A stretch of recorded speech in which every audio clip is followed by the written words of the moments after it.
আজকে আমার কিছু বন্ধুদের কথা বলতে এলাম। কারণ হচ্ছে যে যারাই বিদেশে যাচ্ছে, সে যেখানেই যাক, মিডল ইস্টে যাক, গালফে যাক আর আফ্রিকা যাক, যেখানেই যাক, ওখানে যাওয়ার পরে তোমার সব আফসোস করছে যে কি কারণে এলাম।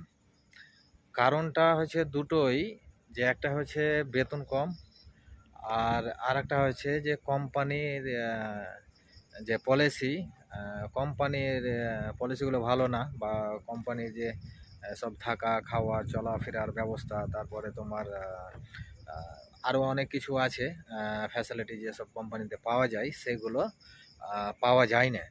তার কারণে তোমরা যদি যাওয়ার আগে কোম্পানির সম্বন্ধে জানতে চাও, তো কমেন্ট বক্সে কমেন্ট অবশ্যই করো, যারা যারা বাইরে যেতে চাও, এমনকি যারা পাসপোর্ট দিয়েছো বা কোন কোম্পানিতে ভিসা রিলেটেড বা কোম্পানি কেমন আছে জানার কারণে কমেন্টে কমেন্ট করো।